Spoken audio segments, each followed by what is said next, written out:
नमस्कार दोस्तों, मैं हूँ राज। आप देख रहे हो हाईवे 33। दोस्तों, आज की कहानी जो मैं आपको सुनाने जा रहा हूँ ना, ये मैडम और आशीष की कहानी है। ये कहानी के पिछले भाग में आपने देखा कि मैडम और आशीष के साथ में क्या क्या घटा था, क्या क्या हुआ था। वो अपना फार्म हाउस छोड़ करके अब एक अनजान जगह पर आ गए थे, एक पुराने घर में, जहाँ कोई मैडम को और आशीष को जानता भी नहीं था। लेकिन वो भी उस जगह पर अभी सुरक्षित नहीं थे। तो ये मैडम जी के साथ में क्या घट रहा था? क्या उनके ग्रह नक्षत्र शायद खराब तो नहीं चल रही थी? तभी तो सब कुछ इनके साथ में घट रहा था। लेकिन जो उनका साथी, तांत्रिक साथी नरेंद्र, और वो जो बता रहा था कि नहीं, ये कोई अपना ही है जो ये सब कर रहा है। आखिरकार जब वो उस फार्म हाउस में उस नाटे भूत से जब मैडम जी ने पूछा, तब एक ऐसे शख्स का उसने नाम बताया। वो नाम सुन करके मैडम अब समझ चुकी थी, अब आश्चर्य में एक तरह से पड़ चुकी थी कि ये भला कैसे हो सकता है, ये नहीं हो सकता। लेकिन जो नाटे कद वाले भूत ने बताया, अब उनको मानना ही पड़ा। तो चलिए अब आगे की कहानी को हम शुरुआत करते हैं। पार्ट 28।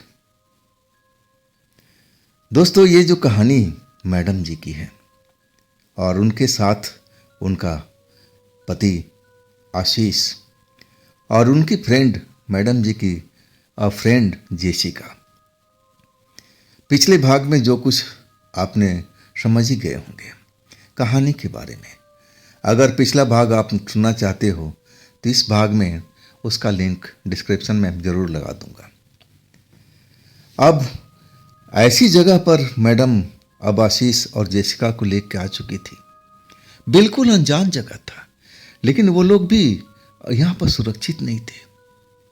उस रात मैडम जी ने सब कुछ इंतजाम कराया कि आशीष, जेसिका, जगह जगह पर आग लगा के रखो, नहीं तो यहाँ भी खतरा मंडरा रहा है। और वो खतरा यहाँ पर भी पहुँच चुका था। लेकिन ये जेसिका ने सब कुछ कर दिखाया था। मैडम जी ने एक मंत्र दिया था और उस मंत्र को प्रयोग करके अब उस धुंध में जो हजारों, अब एक तरह से प्रेत उसमें समाये हुए थे, अब उनसे वो लड़ाई लड़ चुकी थी और जीत भी चुकी थी। तब जब सुबह हुई, तब मैडम जी से अब आशीष और जेसिका पूछ रहे थे, मैडम आपने कहाँ तक सफलता प्राप्त किया है? मैडम जी मुस्कुरा के कह रही थी कि देखो ना आशीष, मैं कुछ सफलता तो हासिल कर चुकी हूँ, लेकिन जो मेन शक्ति है ना, अभी मेरे पास लौटी नहीं है। और उसके लिए हमें फिर से मेहनत करना पड़ेगा। हो सकता है कि कुछ दिन लगे, कुछ महीना भी लग सकता है।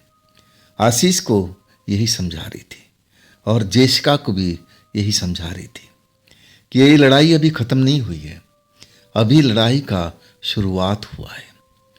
और ये जो लड़ाई कर रहा है ना मेरे साथ में, मैं उसको पहचान चुकी हूँ। अब उसकी मैं ऐसी हालत करूँगी, लेकिन अभी इस वक्त में नहीं। जब तक मेरी शक्तियाँ वापस ना लौट जाए, हमें इंतज़ार करना पड़ेगा और हमें सावधान भी रहना पड़ेगा। नहीं तो जैसे रात में हुआ था, अब आज रात को भी हो सकता है, कल रात को भी हो सकता है, लगातार हो सकता है। अगर हम सतर्क नहीं रहेंगे तो हमारे साथ कुछ बुरा भी हो सकता है। मैं उस शक्ति को वापस लाने का भरसक प्रयत्न कर रही हूँ कि वो शक्ति हमारे पास लौट जाए। और जब वो शक्ति लौट जाएगी ना, तब हम किसी से लड़ने के लिए अब तैयार हो जाएंगे। लेकिन हमें अभी लड़ाई नहीं करना है, हमें अपना बचाव करना है, सिर्फ डिफेंस मोड में रहना है।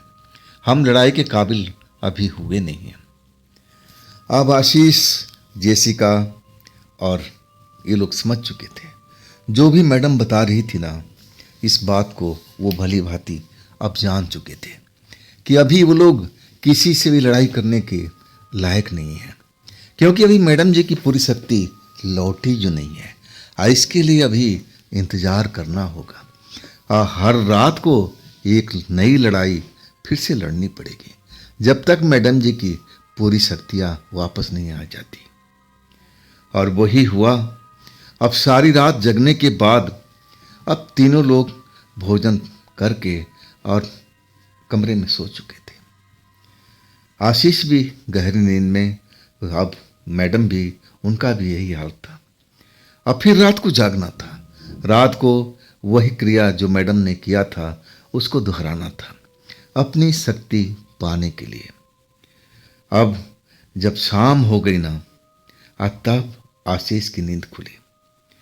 तब उन्होंने देखा कि अरे अंधेरा हो चुका है और अभी तक मैडम जी ने मुझे जगाया भी नहीं, ना तो अंग्रेज मैडम भी आई जिसका नाम जेसिका है, वो भी मुझे आवाज़ नहीं लगाई। तो आखिर ऐसा क्या हो रहा है भाई, कहाँ हैं ये वो लोग। अब आशीष अपने बिस्तर से उतरते हैं और मैडम और जेसिका के कमरे में चले जाते हैं। और जब जाते हैं ना तो देख करके आश्चर्य में डूब जाते हैं। ना तो वहाँ जेसिका है और ना ही मैडम। ना जाने बिना बताए ये लोग कहाँ चले गए। अब भागते हुए घर से बाहर निकलते हैं, उस कच्ची सड़क पर आते हैं जहाँ पर मैडम जी की कार खड़ी थी। लेकिन फिर झटका लगता है क्योंकि कार वहाँ थी ही नहीं। मतलब मैडम जी और जेसिका कहीं जा चुके हैं। आशीष खौफ में आ चुके थे। उस नई जगह पर, नए घर में, घर पुराना था, अब बड़ा भी था। अब वो रात जो कुछ देखे थे ना, वो डर चुके थे। अब शाम हो रही थी, अंधेरा होने लगा था। अब आशीष का शरीर में वो डर फिर से वापस आने लगा कि ना तो यहाँ पर मैडम है ना जेसिका है। अगर इस धुंधलके में कोई आत्मा इस घर में आ गई तब क्या होगा। मैं तो बिना बेमौत मारा जाऊंगा। ना तो मुझे कोई मंत्र आता है, ना ऐसी कोई शक्ति मेरे पास में है। आशीष बुरी तरह से डर चुके थे। कभी घर में जा रहे थे, कभी बाहर आकर के देख रहे थे। हर तरफ अंधेरा अब हो चुका था। अब वो जो जगह थी ना, ऐसी जगह पर थी कि आसपास में कोई बस्ती भी नहीं थी, वो भी खेतों का इलाका था। और एक ऐसी जगह पर मैडम जी ने ये नया घर ना जाने कब लिया था। आशीष को यहीं आकर के पता लगा था कि मैडम के पास में ये भी प्रॉपर्टी है। खैर ये तो दूर की बात हो गई। अब आशीष डरे हुए थे और भगवान से प्रार्थना कर रहे थे कि जल्दी से जल्दी जेसिका लौट आए, मैडम जी आ जाएं, तब हम चैन की सांस लेंगे। लेकिन वो लोग लौट नहीं रहे थे। कब निकले थे अब आशीष को पता भी नहीं है और वहाँ पर और कोई था भी नहीं। अब इंतजार के अलावा अब उस जगह पर आशीष और क्या कर सकते थे। कभी घर के अंदर, कभी बाहर आकर के अब देखते थे कच्ची सड़क को कि कहीं रोशनी आती हुई तो नहीं दिखाई दे रही है। लेकिन अभी तक वो रोड अंधेरे में डूबा हुआ था। अब अंधेरा आसपास में घना होता जा रहा था और जितना घना अंधेरा हो रहा था, आशीष की दिल तेजी से धड़क रहा था, डर के कारण कि ना जाने किस ओर से कोई शक्ति, कोई भूत, कोई प्रेत निकल कर के आ जाए और उनके सामने आकर खड़ा हो जाए, तब मैं क्या करूँगा। आशीष इसी बात से चिंतित थे। और आखिरकार कभी घर में, कभी बाहर, अब बहुत हो चुका था। अब वो बाहर नहीं निकल रहे थे। मैडम जी के कमरे में आ चुके थे। एक खिड़की जो खुलती थी मैडम जी का नाम, उस कच्चे रास्ते से नजर आता था। मतलब अब उसी कमरे में आ कर के और वो खिड़की थोड़ा सा खोल करके बाहर झांक रहे थे, देख रहे थे। अब वहीं पर बैठ करके अब इंतजार के अलावा अब उनके पास कोई काम भी नहीं था और डरे हुए बहुत थे। अब 8 बज चुका था रात का, लेकिन अभी तक मैडम जी का कोई ना पता ना ठिकाना, ना जेसिका का कोई आता पता। फिर 9 बजा, 10 बजा, लेकिन कोई भी अभी तक लौटा नहीं था। अब 10 जैसे बजाना, अब आशीष को भूख तो लगी थी, लेकिन डर के कारण उनकी हिम्मत नहीं हो रही थी कि अब मैडम के कमरे से निकल करके और वो किचन में जाए, कुछ अपने लिए भोजन को तैयार कर सके। बड़े खौफ में थे, हर पल खिड़की पर निगाह दौड़ा रहे थे कि मैडम जी की कार कब आती हुई दिखाई देगी, कब आएगी। यही इंतजार कर रहे थे लगातार। अब रात का 11:30 बज चुका था। आज सही मायने में जो आशीष थे ना, उनका अब हालत खराब हो रही थी। कभी वो सोचते कि इस जगह से हम भाग जाएं, जब मैडम जी आएंगी तभी हम इस घर में आएंगे। लेकिन भाग के जाएंगे कहां पर, किस जगह पर जाकर छिपेंगे? हर जगह तो अंधेरा घेर रखा है। तो आखिरकार सबसे सुरक्षित जगह तो मैडम जी का कमरा ही है। इससे कोई सुरक्षित जगह तो आसपास में है भी नहीं। 12 बज गया था, लेकिन अभी भी मैडम और जेसिका का कोई भी पता ना ठिकाना। सही मायने में अब इस नई जगह पर जो आशीष का हाल हुआ था, अब वो अपने आप को अब किसी तरह से संभाल करके अभी तक सुरक्षित खड़े थे।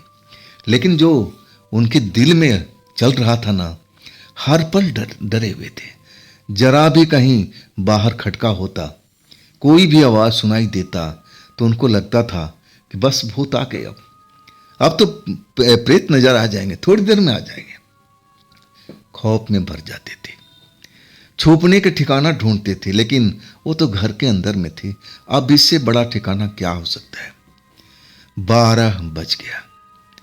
12 बजते ही आसपास वो जो उनका खाली स्थान था, खेत खलिहान या फिर जो भी खाली मैदान, अब वहां पर गिदड़ों की आवाज एक सुनाई देने लगी।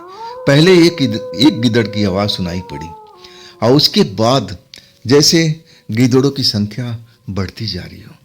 अब हर तरफ से, उस घर के हर तरफ से गिदड़ों का आवाज सुनाई देने लगी, और वो आवाज सुन करके खौफ में भर चुके थे।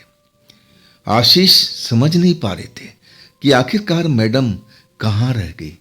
साथ में जेसिका को भी ले गई। जेसिका के छोड़ जाती तो कम से कम वो भी कुछ कर पाती, हम उसके साथ सुरक्षित तो रहते। लेकिन जेसिका भी नहीं है, तो मेरा बचाव अब कौन करेगा? अब मेरा क्या होगा? सही मायने में अब आशीष बहुत बुरी हालत में थे। जैसे अब कोई बाहर से प्रेत आएगा, दरवाजा खटखटाएगा, और वो खोल नहीं पाएंगे। प्रेत दरवाजे को चीरता हुआ अंदर आ जाएगा और आशीष को घसीट करके अब अपने साथ ले जाएगा।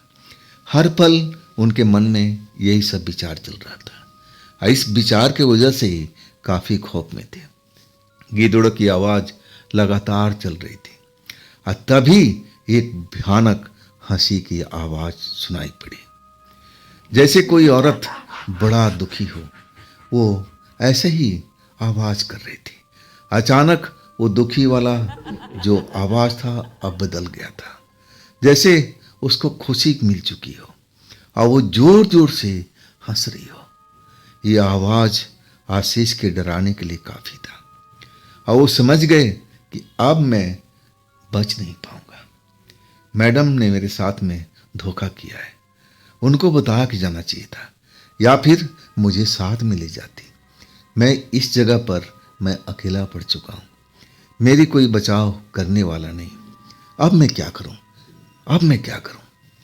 आशीष मैडम जी के कमरे में अब इधर इधर, कभी खिड़की के पास में, कभी बेड पर आ बैठते, लेकिन डरा हुआ इंसान थे। आज की डेट में उनसे डरा हुआ इंसान कोई था ही नहीं। जरा सा कुछ भी आहट घर के अंदर होती तो समझ जाते कि अब तो मौत उनकी सामने खड़ी है, अब मैं बचूंगा नहीं। आखिरकार 12:30 बज चुका था। ना तो मैडम का पता, ना जेसिका का पता। खिड़की पर ना जाने कितनी बार वो नज़ारा देख चुके थे। अभी तक कोई भी कार की रोशनी उस घर की तरफ आती हुई दिखाई नहीं दे रही थी। आखिरकार ये लोग गए कहां पर। तभी मेन दरवाजे पर एक दस्तक हुई। ठक ठक ठक ठक, एक बार नहीं लगातार ठक ठक ठक ठक होती जा रही थी। आशीष का तो प्राण सूख गए थे। उनके मुंह से हलक से आवाज भी नहीं निकल रही थी कि आखिर इतनी रात को दरवाजे पर कौन हो सकता है। मैडम जी का तो कार दिखाई नहीं पड़ा, तो मैडम जी का तो कोई होने का मतलब नहीं, तो और कौन शख्स हो सकता है। आशीष बड़े खौफ में और वो मैडम जी के कमरे से बाहर नहीं निकल रहे थे। बस खिड़की थोड़ी सी खुली हुई थी और उसी खिड़की से अब बाहर मैडम जी के बाहर देख रहे थे। और दरवाजे पर लगातार खटखट खटखट चल रहा है, जैसे कोई गुस्से में दरवाजे को खटखटा रहा हो और वो जल्दी आने की कोशिश में लग रहा हो कि जल्दी से दरवाज़ा खुले और वो घर के अंदर प्रवेश कर जाए। लेकिन इतनी हिम्मत कहाँ थी आशीष में। वो जा करके दरवाज़ा खोलते या फिर उस पूछते कि आखिर आप हो कौन, क्या काम है, इतनी रात को इस घर में आने को क्या जल्दी है। अब हिम्मत टूट चुकी थी। लगातार वो ही खिड़की पर एक तरह से खड़े हुए अब बाहर देख रहे थे कि हे भगवान, जल्दी से मैडम को भेजो, नहीं तो जैसिका को पहले भेज दो। वो डरे हुए थे। मन में कई तरह का कल्पना चल रहा था कि जरूर ये दरवाज़ा कोई पीट रहा है ना, वो कोई साधारण इंसान नहीं हो सकता है, जरूर वो कोई प्रेत चुड़ैल शक्ति होगी। आखिरकार अब वो आवाज़ दरवाजे पर जो खटखट हो रही थी वो बंद हो चुकी थी।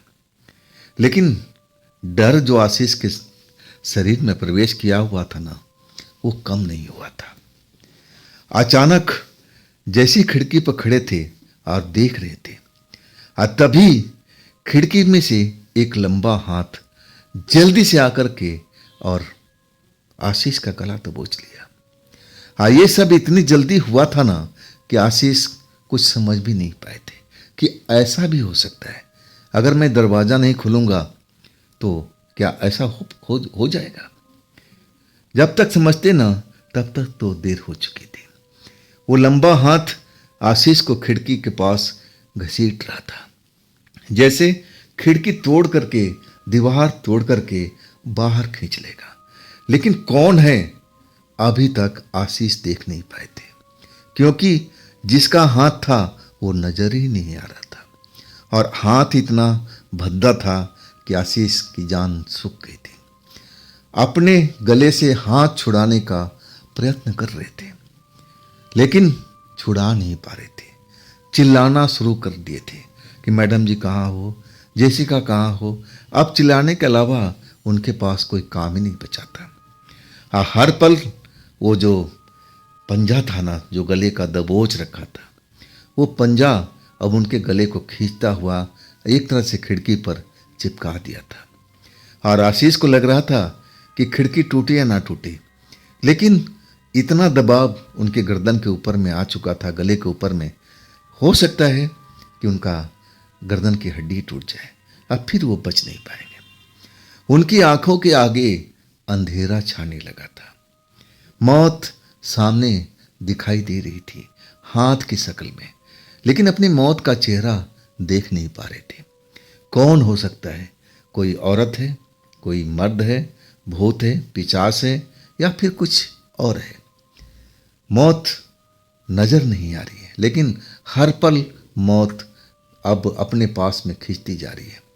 अब वही हुआ जब तक आशीष के अंदर में शक्ति थी, अपने आप को संभाल के रखा, लेकिन वो शक्ति धीरे धीरे शरीर की कम होती गई। एक पल ऐसा आ चुका था कि ना आशीष कोई आवाज़ लगा पा रहे थे, ना कुछ कर पा रहे थे।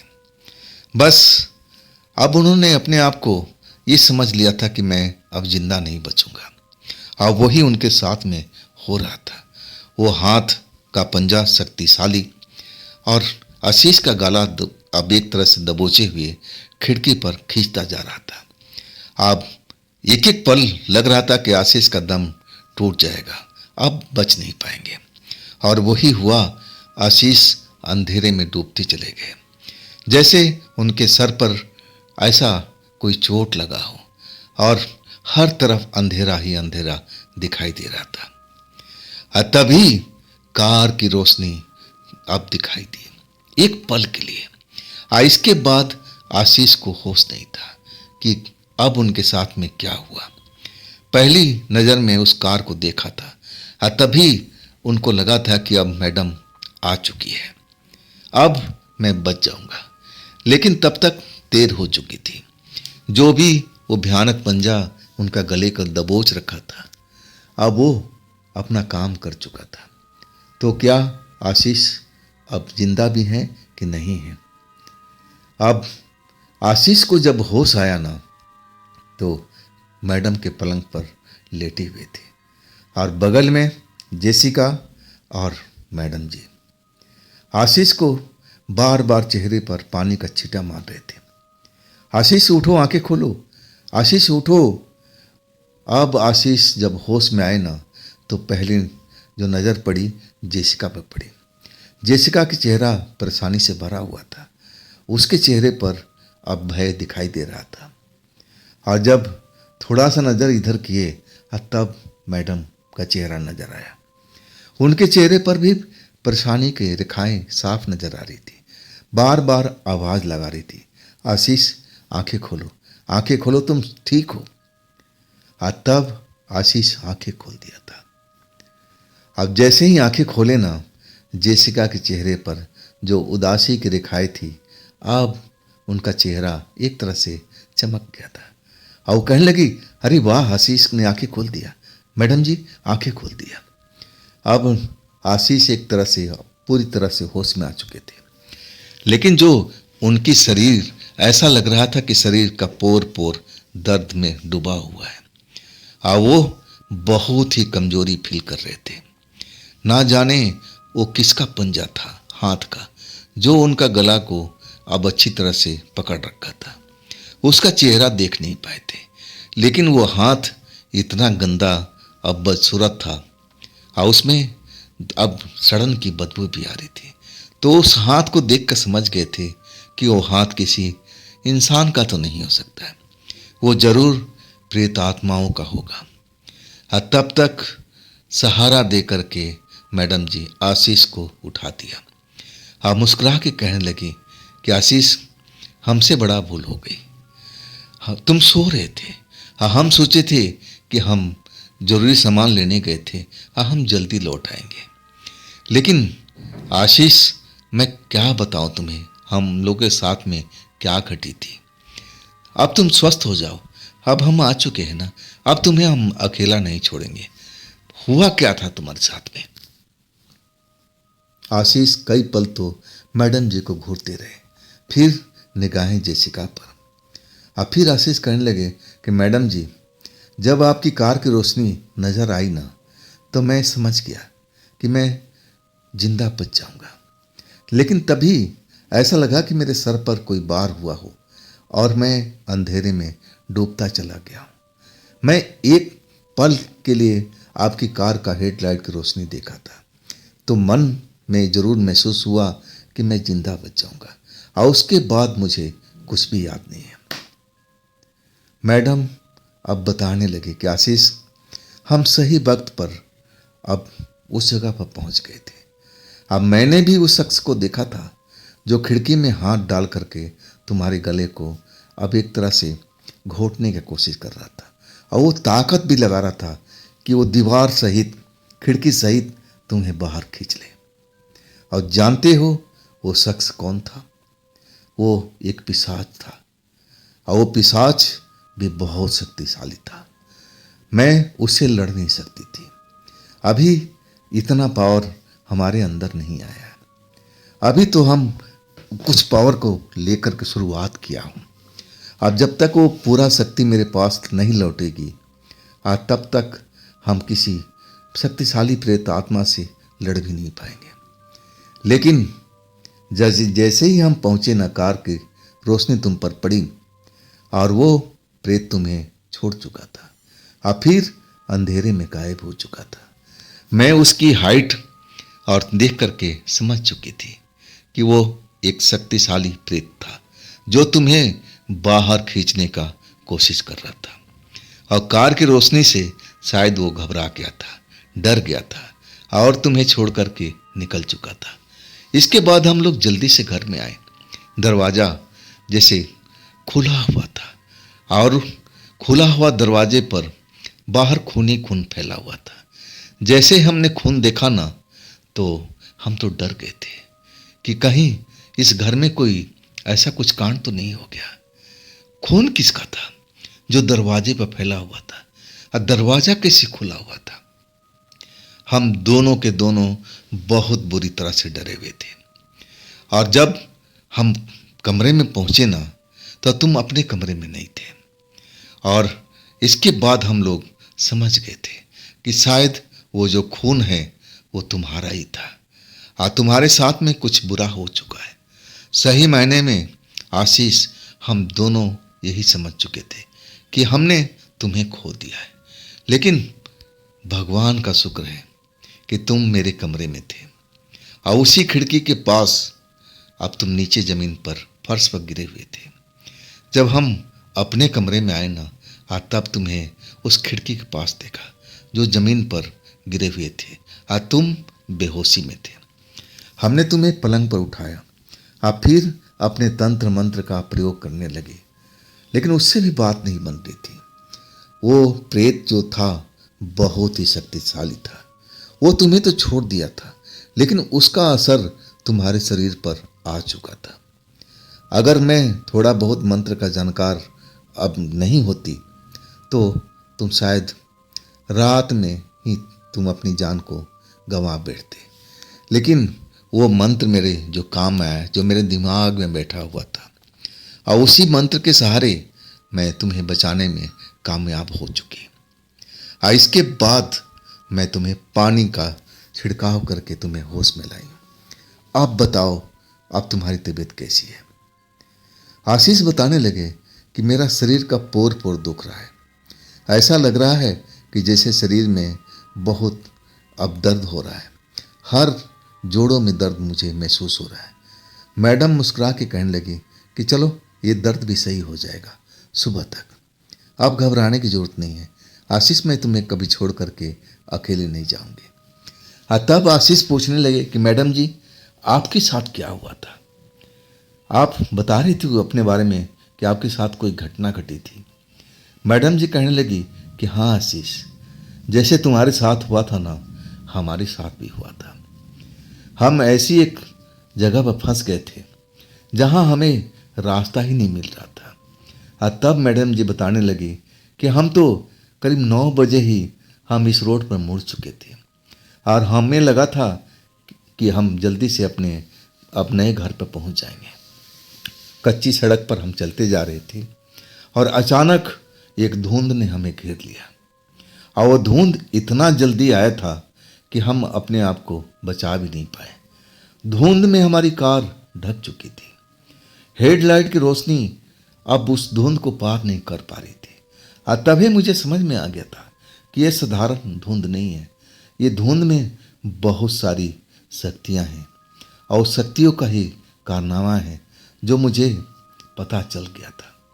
और इसके बाद मैंने मंत्र का उच्चारण शुरू किया, लेकिन फायदा कुछ भी नहीं हो रहा था। लेकिन उससे थोड़ा सा फर्क तो पड़ा। वो धुंध अब एक साइड हट चुकी थी, लेकिन 3 साइड से हमें घेरी हुई थी। हमें लगा कि जो सामने रास्ता दिख रहा है ना, हमारे घर की तरह जा रहा है, लेकिन वो माया जाल था। हमें एक ऐसे रास्ते पर भेजा जा रहा था जहां हम लोग को जाना नहीं चाहिए था। हम तो वही समझ रहे थे कि जितना जल्दी हम अपने घर पर पहुंच जाएंगे, लेकिन वो रास्ता तो कहीं और जा रहा था। हम उसी रास्ते पर चले जा रहे थे, और पीछे पीछे धुंध भी हमारा पीछा कर रही थी। बस उतना ही रास्ता हमें नज़र आता था जहां वो धुंध चाहती थी कि हम उस जगह पर चलें, उस रास्ते पर चलें जहां वो लेकर के जाना चाहती है। अब हमारा घर तो आ जाना चाहिए था। जितना हमने ड्राइव किया हुआ था, मैडम जी बता रही थी, लेकिन हमारा घर नजर ही नहीं आ रहा था। तो हमारा घर कहाँ गया? तभी मुझे शक हो गया कि जरूर ये भूत प्रेत का माया जाल है और हम किसी छलावा के जाल में अब फंस चुके हैं। ये छलावा का ही माया जाल है, लेकिन अब देर हो चुकी थी। जैसे ही हमने कार रोका ना, हम अब एक तरह से मौत में घिर चुके थे। और इसके बाद वो धुंध हर तरफ से हमें दोबारा से कार को घेर लिया था। हर तरफ धुंध ही धुंध। अब रोशनी भी उस धुंध को पार नहीं कर रही थी। वो शक्ति चाहती थी कि हम कार से बाहर निकले, लेकिन मैं सतर्क हो चुकी थी। अब मैं और जेसिका हम मंत्र के सहारे ही अब अपने जीवन बचाने के कोशिश में लगे हुए थे। और वो भी धुंध वाली जो आत्माएं थी ना, बहुत शक्तिशाली थी। हम कार के अंदर बैठे रहे, मंत्र का उच्चारण करते रहे, और आखिरकार जब वो धुंध छटी ना, तो आधी रात से ऊपर हो चुका था। और तब हमें लगा कि आज हम इस मंत्र से जीत चुके हैं। और फिर हमने कार मोड़ा। वो अब उसी जगह पर आई जहां धुंध से मुलाकात हुई थी, लेकिन अब धुंध हमारे पीछे नहीं था। और तब मैं किसी अनहोनी को समझ गई थी कि आज कोई न कोई अनहोनी होनी है। हमें जल्द से जल्द घर पहुंचना चाहिए। आज जैसे ही मैं अब पहुंची, तुम्हारे साथ में ये सब घटना हो चुका था। आशीष, अब मैं जान चुकी हूं कि हमें घर से बाहर निकलना नहीं चाहिए। मैं इतना सामान लेके आ चुकी हूं कि हम हफ्ता तक इस घर में रह करके अपनी सिद्धि को हम वापस लाने की कोशिश करेंगे। और यही सब होगा अब इस घर में। अब इस घर से कोई भी हम तीनों में से कोई बाहर नहीं जाएगा। हर पल हमारे लिए खतरा बढ़ रहा है। अब जो भी शक्ति है ना, हमें अब नुकसान पहुंचा रही है। और उस शक्ति के मालिक को मैं जान चुकी हूँ। अब जो मैडम जी थी ना, अब उनको पता तो लग चुका था कि ये सब कौन कर रहा है। उनका पुराना प्रेमी। तो क्या उसमें इतनी अपार शक्ति आ चुकी है सागर के पास में, जो उनका पुराना प्रेमी है? क्या वो वास्तव में हम तीनों को मारना चाहता है? क्या दुश्मनी हो गई? मैडम जी लाख समझने की कोशिश करती थी कि ऐसा क्यों कर रहा सागर सामने क्यों नहीं आता है? अगर हमसे कोई गलती हुई है तो हम आपस में बैठ कर के बात भी कर सकते हैं, उस चीज़ को सुलझा भी सकते हैं। लेकिन ये हमारे साथ ऐसा छल कपट क्यों कर रहा है? क्या करेगा अगले दिन? अब मैडम जी यही सोच रही थी। लेकिन जो जेसिका थी ना, वो मैडम जी को कह रही थी कि मैडम जी, हमें अब अपना उपाय, बचाने का उपाय अब थोड़ा सा सख्त तरीके से करना पड़ेगा। मैडम जी मुस्कुरा के कहने लगी कि हाँ जेसिका, तुम सही कर रही हो। अब मैं तुम्हें एक और मंत्र दूंगी, और उस मंत्र को भी तुम एक तरह से सिद्ध कर लो, और उस मंत्र से हम और ज़्यादा शक्तिशाली हो जाएंगे, क्योंकि वो मंत्र का पावर तुम्हारे पास भी होगा और मेरे पास भी होगा। अगर कोई इकट्ठा शक्ति हमारे से लड़ने के लिए आती है तो तुम उस मंत्र का उच्चारण कर सकती हो और हमारा पावर डबल बढ़ जाएगा। अब इसके बाद मैडम जी, आशीष और मैडम अंग्रेज, जिसका नाम जेसिका, तीनों लोग उस पुराने घर में कैद होकर रह गए थे। अब मैडम जी अपना साधना करती, अपनी शक्तियाँ पाने की कोशिश करती, और रक्षा में अब जेसिका होती थी। एक तरह से पहरेदार बनी हुई थी मैडम जी के मंत्र शक्ति से। अब वो एक तरह से मैडम जी की रक्षा करती थी, ताकि कोई दुष्ट आत्मा मैडम जी के काम में विघ्न न डाले। इस तरह करते करते करीब करीब 3 रात 3 दिन गुजर चुका था। अब एक तरह से सारे लोग उस घर में कैद थे। अब आधी रात के बाद मैडम जी जो शक्ति पाने का काम करती थी, अब उस काम में लग जाती थी। लेकिन मैडम जी का कहना था कि वो शक्ति जो छीन चुकी है अभी तक उनके पास लौटी नहीं है। कब लौटेगी, मैडम जी इसके बारे में कुछ भी स्पष्ट नहीं बता रही थी, लेकिन इतना जरूर बता रही थी अब जेसिका से, आशीष से, कि हम जल्द से जल्द उस शक्ति को पा लेंगे। लेकिन उसके बाद, उस घटना के बाद अब 1 हफ्ता बीत चुका था। अब उनके साथ में ऐसी कोई घटना नहीं घटी थी। जैसा शुरुआत हुआ था उस नए घर पर। अब अभी भी मैडम जी साधना कर रही थी, लेकिन वो हासिल नहीं कर पाई थी। अब फिर आशीष और मैडम और जेसिका अब एक जगह पर बैठ करके आप आपस में बातचीत करने लगे। अब मैडम जी जेसिका से कह रही थी कि देख जेसिका, जो मैं साधना कर रही हूँ ना, अब तक हमारी शक्तियों को लौट जाना चाहिए, लेकिन मुझे लग रहा है कि मेरे साधना को कोई भंग कर रहा है। वो जरूर मेरा भूतपूर्व जो प्रेमी है, जिसका नाम सागर है, वही ये सब कर रहा है, हमारे मंत्र शक्ति को काट रहा है। नहीं तो जितना मैं साधना कर चुकी हूं ना, वो शक्ति हमारे पास लौट गई होती। अब हम क्या करें? कब तक ऐसा करते रहेंगे? अब इस बात के लिए जेसिका के पास कोई जवाब भी नहीं था, ना आशीष के पास में। अब दोनों मैडम जी का मुंह देख देख रहे थे। अब वो कर क्या सकते थे? आखिरकार मैडम जी कहने लगी कि मैं कुछ नया करूंगी, लेकिन इसमें थोड़ा खतरा हो सकता है। अब जो जेसिका थी बोल पड़ी कि क्या मैडम जी, क्या करना चाहती हो? और तब मैडम जी कहने लगी कि मुझे इस घर से बाहर निकलना पड़ेगा। मैं एक ऐसी जगह पर जाऊंगी जहां पर मैं बैठ कर के साधना करूंगी ना, तो हो सकता है कि वो शक्ति मेरे पास जल्दी लौट आए, लेकिन उस काम में तुम्हें दोनों को मदद करना पड़ेगा। जेसिका पूछने लगी कि क्या मदद करना पड़ेगा मैडम जी? आशीष जी पूछ रहे थे। तब मैडम जी बताने लगी कि देखो, मैं निकल जाऊंगी इस घर से, आज तुम दोनों इस घर में रहोगे। जो भी शक्ति है उसको लगेगा, एहसास होगा कि हम तीनों इस जगह पर हैं। मेरे बारे में वो सोच नहीं पाएगी। यही मेरे लिए एक प्लस पॉइंट है। तो क्या तुम दोनों इस घर में अकेले रह पाओगे?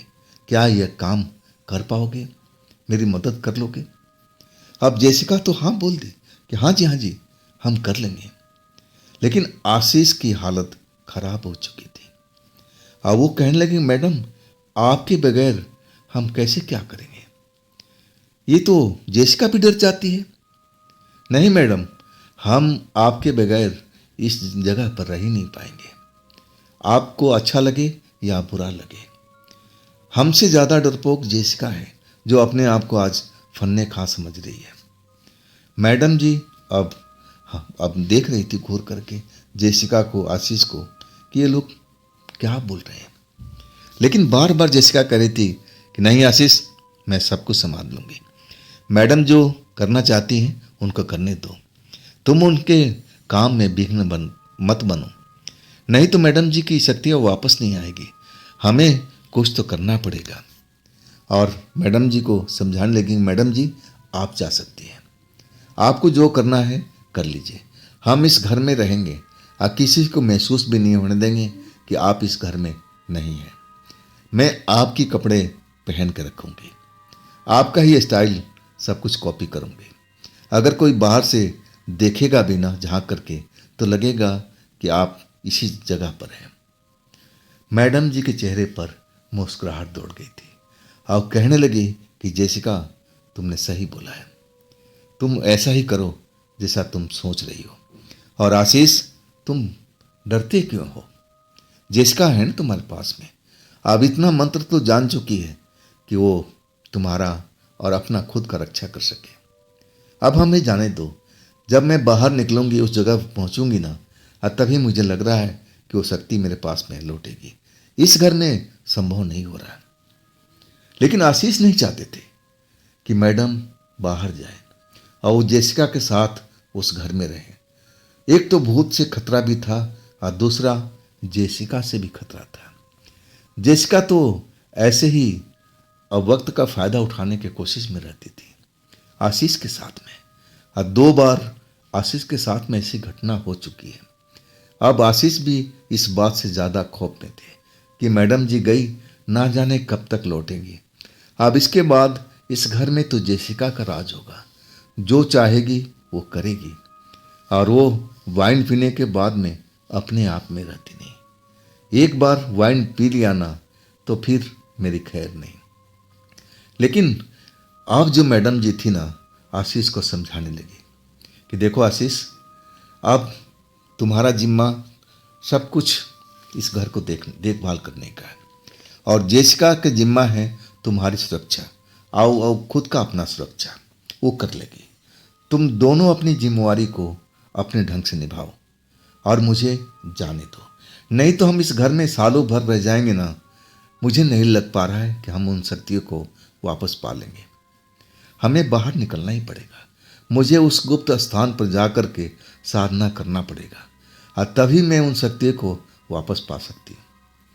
अब इसके बाद मैडम जी अब आशीष को अच्छी तरह समझा करके और जेसिका को समझा करके अब कुछ अपने थोड़ा बहुत सामान लेकर के बैग में भर करके कार भी उसने वहीं पर छोड़ दिया। अब पैदल ही एक तरह से उस घर से निकल चुकी थी। आशीष कहने लगे कि मैडम, मैं आपको जहाँ कहोगे हम छोड़ के आ जाएंगे, लेकिन मैडम ने मना कर दिया कि नहीं आशीष, बाहर में शक्तियाँ टकटकी लगा करके अब देख रही होगी। मुझे अपना भेष बदल करके जाना पड़ेगा, जेसिका बन करके। मैं जेसिका की तरह कपड़े पहन लूँगी, उसी के स्टाइल की कॉपी करूँगी। अब मैं लुक छिप करके इस जगह से बाहर निकलूँगी ताकि जो शक्ति हमें वॉच कर रही है उसको भी लगे कि मैडम तो उसी घर में है, सिर्फ उस घर से जेसिका ही निकली है, और तब मैं सुरक्षित स्थान पर पहुंच पाऊंगी। अब आशीष को भी समझ में आ गया था, लेकिन जेसिका थोड़ा अब आशीष की तरफ घूर कर देख रही थी ना, तो आशीष को अच्छा नहीं लग रहा था।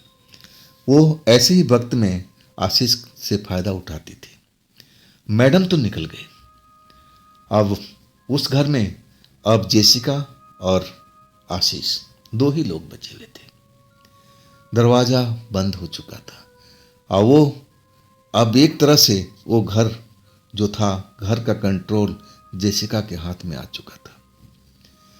उसका जो इच्छा होता और वो आशीष को बोलती कि आप मेरे लिए नाश्ता बना ले आओ, कुछ खाने को ले आओ, और सब कुछ आशीष उसकी बात को मानना पड़ रहा था।